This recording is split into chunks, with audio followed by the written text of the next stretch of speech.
Oh, cette opportunité, c'est trop pour moi. Je ne suis pas assez bien pour ça. J'ai pas assez d'expérience. J'ai pas assez de compétences. J'ai pas le statut social nécessaire. Je manque de relations. J'ai pas assez d'argent, etc., etc. Alors, ça arrivé à tout le monde. Ce sont des excuses souvent qu'on trouve pour rejeter des opportunités. Non pas parce qu'on ne peut pas, mais parce qu'on souffre du syndrome de l'imposteur. Et si je dis que moi-même je n'en souffre pas, c'est que je mens, mais c'est un phénomène que moi-même je combats dans mon quotidien. Parce qu'il arrive des fois qu'on soit dans un verrou invisible et qui n'a même pas lieu d'être, qu'on se plafonne soi-même et qu'on se dise qu'on n'est pas assez bien pour faire quelque chose. Donc il faut déjà vivre comme si vous pouviez tout faire. C'est pour ça que moi, je suis toujours dans une logique de surestimer mes capacités.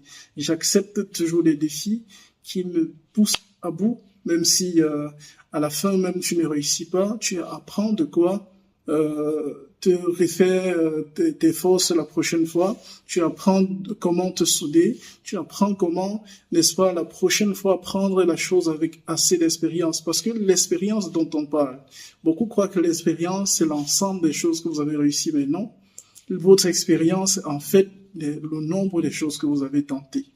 Et le taux de réussite pour des choses que vous n'avez jamais essayé ça tend souvent vers le nul, ça tend souvent vers zéro, parce que c'est une nouvelle expérience. C'est quand vous preniez une intégrale à l'école, vous vous mettiez à la calculer sans avoir lu la théorie derrière, vous allez échouer. Mais est-ce pour autant que vous devez fuir les intégrales parce que vous estimez que vous n'avez pas assez de bases mathématiques pour les traiter? Non. Il faut toujours prendre du recul pour se dire, voilà, je peux tenter ça. Il faut que je le tente. Tu vas tenter. Si tu étais préparé à la base, tu réussiras. Sinon, tu échoueras. Mais ça sera l'occasion de découvrir une de tes failles et de travailler dessus pour que la prochaine fois que tu essayes, tu n'échoues pas. Je me souviens, une fois, j'ai lancé un business avec tout l'enthousiasme nécessaire. J'ai investi pratiquement une très grande partie de mes économies et le business a échoué. Mais cet échec-là m'a appris plein de choses.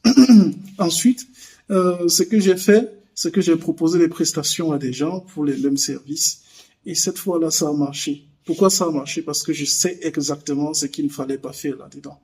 Pourtant, ça aurait été très risqué que je me lance et que je propose des prestations pour des choses que je ne maîtrise pas et pour lesquelles j'ai jamais échoué.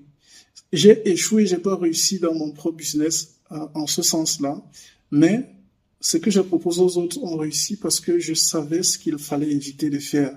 J'ai appris ce qu'il faut éviter de faire, comment combler la solution. Donc vraiment, ne restez pas carré dans